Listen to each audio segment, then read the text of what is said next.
చివరిగా అందరికీ మరొకసారి ధన్యవాదాలు, శుభాకాంక్షలు. జై హింద్. గౌరవనీయులైన మన రాష్ట్ర ప్రధాన కార్యదర్శి శాంతికుమారి మేడం గారికి ధన్యవాదాలు. తెలంగాణ రాష్ట్రం చారిత్రాత్మకంగా తెలంగాణ రాష్ట్రంలోనే మొట్టమొదటిసారిగా 1,00,000 మంది మహిళలు ఒకే చోట ఏకత్రితం అవటం ఇది ఒక అద్భుతమైన రికార్డ్.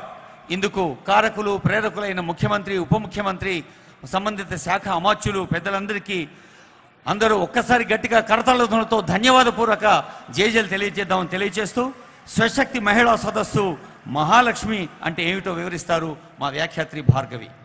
మహాలక్ష్మి స్వశక్తి ఈ సదస్సుకి సంబంధించి మహిళా శక్తి పాలసీ డాక్యుమెంట్ ని గౌరవనీయులు ముఖ్యమంత్రి గారి చేతుల మీదుగా ఆవిష్కరణ. స్వయం శక్తి సంఘాలను ఏర్పాటు చేసి ఈరోజు ఈ వేదిక మీద పథకాన్ని మరి కాసేపట్లో ఆ వివరాల్ని కూడా మన ముఖ్యమంత్రి మాటల్లోనే వినాల్సిన క్షణం. ముందుగా పాలసీ డాక్యుమెంట్ ఆవిష్కరణ. మనకు తెలుసు, రాణి రుద్రమ నుండి చాకలి ఐలమ్మ దాకా తెలంగాణ పరిణామ క్రమంలో చారిత్రక ఘట్టాల్లో మహిళల పాత్ర ఎంత గొప్పదో. ఊయలలుపే చేతులే రాజ్యాన్ని పాలిస్తాయి అన్న నానుడి నిజం చేస్తూ ఒక గ్రామ వార్డ్ మెంబర్, సర్పంచ్ స్థాయి నుంచి జాతీయ స్థాయి దాకా ఎదిగిన మహిళామణులు ఎందరో. అలాంటి మహిళల్లో స్వయం శక్తిని మరింత ప్రచోదితం చేసేదే మహిళా ఉన్నతి, తెలంగాణ ప్రగతి అంటోన్న మహిళా శక్తిని ఆవిష్కరించిన శుభ సందర్భం ఇది.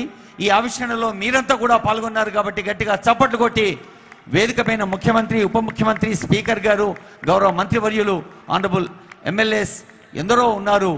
ఈ ఆవిష్కరణలో పాల్గొంటున్న 1,00,000 మంది తల్లుల చేతులు అంటే 2 లక్షల చేతులు మోగితే ఎంత గొప్పగా ఉంటుందమ్మా. ఒక్కసారి గట్టిగా చప్పట్లు కొట్టండి.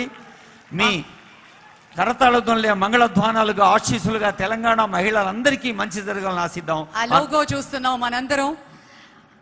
మహాలక్ష్మి స్వరూపం, సరస్వతి స్వరూపం, మహాశక్తి స్వరూపమైనటువంటి మహిళలందరి కోసం ఈరోజు ప్రత్యేకమైనటువంటి పథకం లాంచ్ కాబోతోంది. ఆ పాలసీ డాక్యుమెంట్ లో అష్టభుజాలతోటి దుర్గాదేవి అవతారం మనకు కనిపిస్తోంది. మన శక్తిని మనకి గుర్తు చేస్తున్న ముఖ్యమంత్రి ఈ సందర్భంగా కృతజ్ఞతాపూర్వకంగా గట్టిగా చప్పట్లతోటి మన అభినందనలు తెలియజేసుకుందాం.